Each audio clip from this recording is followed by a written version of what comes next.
Bonjour et bienvenue dans ce nouvel épisode de Slash Business, le podcast qui booste le mindset des entrepreneurs. Je m'appelle Barbara Robin, je suis freelance dans l'événementiel depuis 2015 et coach certifié pour entrepreneurs. Aujourd'hui, je voulais te parler d'un ennemi commun à beaucoup d'entrepreneurs, à même beaucoup de personnes en général. Je veux parler de la procrastination. Qu'est-ce que c'est la procrastination ? C'est cette capacité qu'on a à reporter au lendemain des choses qu'on avait prévu de faire aujourd'hui et qui peuvent être faites aujourd'hui. Donc comment lutter contre cette procrastination justement, parce que je pense qu'on est nombreux à en être victimes de temps en temps, donc c'est pas grave quand c'est ponctuel, le tout c'est de ne pas tomber là-dedans régulièrement. Et moi j'utilise 6 façons pour lutter contre ça et pour vaincre cette procrastination, et c'est pour moi 6 façons infaillibles de lutter contre la procrastination, et c'est ça que je voulais te partager dans ce nouvel épisode. Donc moyen numéro 1, c'est d'abord de définir ses objectifs. Parce que si tu ne sais pas précisément où tu veux aller, ce que tu veux faire, ce que tu as à faire, si tu ne sais pas quelle est l'issue, quel est le but final de ce que tu es en train de mettre en place, ce sera plus compliqué de te motiver à passer à l'action pour y arriver, puisque tu n'auras pas une vision claire, tout simplement. Alors que si tu définis tes objectifs, donc des objectifs précis, chiffrés, avec une date butoir, ça te permet de te motiver à passer à l'action parce que tu sais que tu te l'es fixé, c'est ça que tu veux atteindre et que pour l'atteindre, il n'y a pas d'autre solution que commencer à agir. Donc, première étape, bien définir ses objectifs. Deuxième façon de lutter contre la procrastination, d'établir un plan d'action. C'est-à-dire qu'à partir des objectifs que tu auras définis, donc tu les auras idéalement chiffrés, que ce soit en chiffre d'affaires, en nombre de clients, nombre de followers, peu importe quel sera ton objectif, tu l'auras chiffré et tu te seras fixé une date butoir. À partir de cette date butoir, supposons que ton objectif ce soit de générer 10 000 € de chiffre d'affaires dans les 6 prochains mois, tu vas découper cet objectif sur tes 6 mois. Donc en mettant des paliers de chiffre d'affaires par exemple, 1000 le premier mois, 2000 le deuxième, etc. Et une fois que tu auras fait ton plan d'action, tu pourras t'attribuer des tâches par mois, par semaine, par jour, qui te permettront non seulement de mieux organiser ton temps, mais aussi d'avancer pas à pas. Un objectif qui te paraît gros comme ça au départ, si tu le découpes en plusieurs étapes et que tu te fais un plan d'action précis et étalé dans le temps, ce sera plus motivant pour toi d'avancer pas à pas plutôt que de t'y prendre un mois avant et te dire « Ouh là là, j'ai plus qu'un mois pour faire 10 000 € de chiffre d'affaires, je ne vais pas y arriver ». Si tu étales dans le temps, tu sais que le premier mois, tu vas booster ta prospection par exemple, qu'en plus tu te seras fixé un chiffre d'affaires palier, une première étape. Et le plan d'action, de voir que tu avances pas à pas, ça te motive à continuer à progresser, à gravir les autres marches. Donc c'est vraiment super important à partir de tes objectifs de te faire un plan d'action qui va être échelonné en fonction de la date butoir de ton objectif. Si ton objectif c'est sur une année, tu vas diviser en semestre, trimestre, mois, semaine, jour, etc. L'idée c'est vraiment de partir de la plus grosse durée, ça c'est ton objectif, et de découper cette durée en sous-objectifs, puis en tâches. Et c'est vraiment un bon moyen d'éviter de procrastiner parce que de voir que tu as des petites tâches à faire peut-être un petit peu tous les jours ou chaque semaine, la montagne te paraît moins haute à gravir et tu as plus de facilité à passer à l'action. Troisième méthode, gérer son planning. Et ça, c'est hyper important, surtout si tu jongles entre plusieurs activités, si tu es multipotentiel, multipreneur, comme moi, que tu jongles entre soit plusieurs activités, soit plusieurs projets, soit plusieurs clients, soit entre un emploi salarié et ton projet business à côté, c'est hyper important d'apprendre à gérer ton planning. Je te montre ici un exemple de mon planning. Donc moi, j'utilise beaucoup Google Agenda. Tout simplement parce que ça me permet, une fois que j'ai fait mes objectifs, donc moi je les fais généralement à l'année, mais ensuite je les découpe par trimestre puis par mois. Une fois que j'ai mes objectifs mensuels, je me fixe des tâches hebdomadaires et je sais chaque semaine quelles sont mes tâches prioritaires pour atteindre mes objectifs. Et à partir de ces tâches hebdomadaires, je les cale dans mes jours, en fonction des jours qui me restent de dispo après avoir casé mes clients, après avoir casé mes autres tâches, mes autres projets. J'utilise des blocs de temps. Comme tu peux le voir là sur mon agenda, j'ai des couleurs en fonction qu'il s'agisse de mes clients, de la partie coaching, de la partie événementielle, peu importe. Et je place mes blocs. Je place aussi des blocs libres qui vont me permettre soit de prendre du temps pour moi, soit de faire mes courses, soit de faire l'administratif, soit de faire des tâches imprévues auxquelles je n'aurais pas pensé, soit qui vont me permettre aussi de décaler. Si j'avais prévu de travailler sur un sujet à tel moment, mais que j'ai un impondérable qui tombe, je peux décaler mon bloc dans un bloc que je m'étais gardé de libre. Et de faire ça, je le fais généralement le vendredi pour la semaine suivante, ou si vraiment j'ai planifié des tâches à l'avance, je les cale à l'avance dans mon agenda. C'est la clé de l'organisation, de bien gérer ton planning et de le caler à l'avance. Je ne te dis pas de le faire à l'avance pour le mois, mais si déjà tu arrives d'une semaine à l'autre à organiser ton temps et à gérer tes tâches surtout en fonction de ce qui te fait plaisir, c'est-à-dire ne va pas bloquer toutes les tâches qui te pompent beaucoup d'énergie ou que tu n'aimes pas faire le même jour.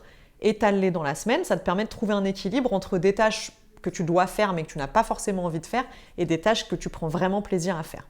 Mais gérer son planning et le prévoir à l'avance, c'est vraiment la clé pour éviter de procrastiner parce que tu te seras bloqué du temps à l'avance justement et que ce temps, une fois qu'il est bloqué, il est bloqué. Tu ne peux pas le prévoir pour autre chose et c'est vraiment un bon moyen d'éviter la procrastination. Quatrième façon d'éviter la procrastination, c'est tout simplement de passer à l'action, même si c'est que 5 minutes par jour. Même s'il y a une journée où tu avais prévu de travailler 1 heure sur ton objectif, sur ton sujet, mais que finalement tu ne peux pas parce que tu te laisses déborder, prends-toi quand même 5 minutes, 10 minutes, 15 minutes, peu importe, pour avancer vers ton objectif. Essaye d'être actif tous les jours. Même si dans ton planning, c'est de prendre du temps pour toi qui est prévu, prends-le.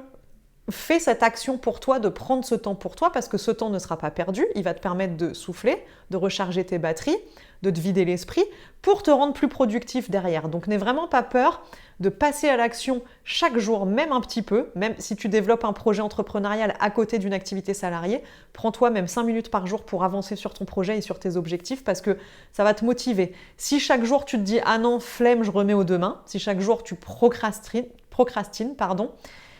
tu vas continuer à procrastiner. Alors que l'action appelle l'action. Si tu travailles même 5-10 minutes par jour, que tu vois que tu as des résultats et que ça avance et que tu te rapproches de ton objectif, ça va te motiver à passer à l'action un petit peu plus chaque jour. Donc c'est hyper important de se motiver, de se mettre un coup de pied aux fesses pour le faire. 5e moyen d'éviter la procrastination, éviter les distractions. Alors ça, c'est ce qu'il y a de plus compliqué. Il y a plusieurs formes de distraction. Il y a tout d'abord tout ce qu'on a chez nous, le téléphone, les notifications, les applications. Moi, j'ai 0 notification sur mon téléphone, à part les SMS et les appels. Et encore, quand j'ai décidé de me concentrer sur une tâche, par exemple là, j'enregistre ce podcast, mon téléphone est sur silencieux, je ne peux pas être dérangée, je ne peux pas être distraite. Toutes les notifications, moi, je les ai coupées. Je sais juste quand j'ai un appel ou un message et quand je ne veux pas être distraite, je me mets en mode silencieux ou en mode avion. Et comme ça, je sais que je suis focus et c'est pas grave. Je lis les messages après. Il y a très peu de chances quand même qu'il y ait une urgence parce que je coupe pas mon téléphone pendant des heures non plus. Pareil pour les notifications sur ton ordinateur, la télévision, la radio, tout ce qui peut être source de distraction, on évite. Quand tu te prends un temps pour travailler sur tes objectifs, sur tes tâches, tu restes concentré sur tes tâches. Autre forme de distraction, ça va être l'environnement. Alors si tu es peut-être maman entrepreneur ou papa entrepreneur, avec le télétravail en ce moment, les fermetures des écoles qui ont eu lieu, qui peuvent revenir, on peut se laisser distraire aussi par l'entourage, la famille. Il faut expliquer aux gens avec qui on vit que être en home office, être entrepreneur et travailler à la maison, c'est comme si on était au bureau. Ça veut dire que quand on est dans le bureau, quand on est dans notre espace de travail, on n'est pas censé être dérangé. Et idem, les amis qui savent que tu es freelance et que du coup tu peux aménager ton emploi du temps et qui t'appellent pour te dire « je suis en RTT cet après-midi, viens on va au ciné ». Non, si tu as prévu de te concentrer sur une tâche, tu restes sur ta tâche. Si tu travaillais dans un bureau, ils ne t'appelleraient pas. Donc ne pas se laisser distraire par les oiseaux de mauvais augure ou par toutes les distractions, les notifications qui peuvent nous polluer. Parce que si tu es sur ta tâche, que tu reçois une notification d'un réseau social, tu vas ouvrir, tu vas aller voir, tu te disperses et tu vas forcément procrastiner sur ta tâche. 6e et dernière façon d'éviter la procrastination, c'est d'établir une routine, mais une routine qui fonctionne pour toi. Comme beaucoup d'entrepreneurs, j'ai lu le best-seller Miracle Morning qui explique les bienfaits d'une routine matinale, de se lever plutôt 1 heure par jour pour prendre du temps pour soi, pour être plus productif. Ça n'a pas marché sur moi, tout simplement parce que je ne suis pas spécialement du matin, donc me lever 1 heure plus tôt déjà c'est très compliqué. Par contre, moi je connais ma routine, j'ai construit une routine qui est adaptée à moi, c'est-à-dire qui est adaptée à mon rythme biologique, qui est aussi adaptée aux saisons. Je suis forcément plus motivée et plus productive au printemps-été qu'en automne-hiver, en tout cas le matin. Il y a des gens qui sont plus productifs tôt le matin, d'autres fin de matinée, début d'après-midi, d'autres fin de journée. Donc quel que soit ton rythme, ne t'impose pas une routine qui va être dictée par un Miracle Morning ou par un autre ouvrage, il faut que tu trouves ta routine à toi. Moi je sais maintenant à quelle heure me lever pour pas être trop fatiguée, je sais les activités que je peux faire le matin au réveil qui me font du bien, je sais que voilà à quelle heure commence ma zone de vraie productivité et à quelle heure je peux commencer à rentrer dans le dur. Donc il faut vraiment que tu te demandes à quel moment tu es le plus efficace, à quel moment tu as envie de faire tes tâches les plus difficiles, à quel moment tu as envie de faire les tâches les plus cool et vraiment t'y tenir et te créer cette routine pour toi. Et j'ajouterais quand même une 7e façon bonus qui est pour moi aussi de s'écouter et accepter que même si tu as défini tes objectifs, fait ton plan d'action, calé ton planning, que tu arrives à passer à l'action tous les jours, que tu évites les distractions et que tu établis une routine qui est bonne pour toi, il faut accepter que certains jours, il y a une procrastination nécessaire. Il y a certains jours, tu vas te lever, tu vas être en perte d'énergie, en baisse de morale, pas motivé. Tu vas te dire, il faut que je passe à l'action parce que ça fait partie des façons d'éviter la procrastination et je ne veux pas procrastiner, je veux atteindre mon objectif. Sauf que si tu es complètement à plat, tu ne vas pas y arriver. Tu vas te fatiguer à essayer de faire à tout prix ce que tu as prévu et ça ne va pas fonctionner. Donc parfois, il vaut mieux s'arrêter, prendre 1 heure de pause, 2 heures, une demi-journée, une journée, peu importe, où tu vas faire quelque chose pour toi qui va te faire du bien et qui ne va pas être une perte de temps ou de productivité parce que si tu te mets sur ta tâche sans en avoir l'énergie ou sans en avoir envie, de toute façon, tu vas mal la faire et tu vas procrastiner quoi qu'il arrive. Donc il vaut mieux prendre quelques heures pour toi, une journée pour toi, pour te rebooster, recharger tes batteries pour ensuite mieux repartir et tu verras que tu seras 2 fois plus productif et que tu procrastineras encore moins. Donc je te rappelle les 6 façons d'éviter la procrastination: définir tes objectifs, établir un plan d'action, caler ton planning à l'avance, passer à l'action tous les jours, même 5 minutes par jour, éviter les distractions et établir une routine qui soit bénéfique et motivante pour toi et pas une routine qui va être proposée par d'autres entrepreneurs, il faut que ce soit la tienne. Et t'autoriser de temps en temps à procrastiner si c'est nécessaire pour recharger tes batteries, pour être encore plus productif derrière.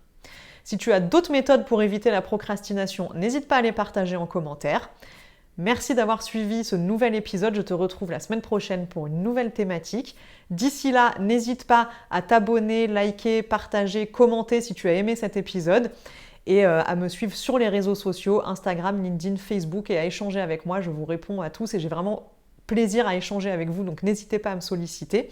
Et n'hésite pas également à consulter mon site internet dont je te mets le lien en dessous parce que j'organise régulièrement des ateliers en ligne, dont des ateliers sur l'organisation. Donc si tu as du mal à définir tes objectifs, ton plan d'action et à agir, regarde les prochaines dates d'atelier, inscris-toi et pendant 2 heures, ce sera un coaching live où je t'expliquerai mes méthodes d'organisation presque infaillibles et où tu pourras toi aussi apprendre à devenir un pro de l'organisation. Je te dis à bientôt pour un nouvel épisode et bon courage pour tes projets.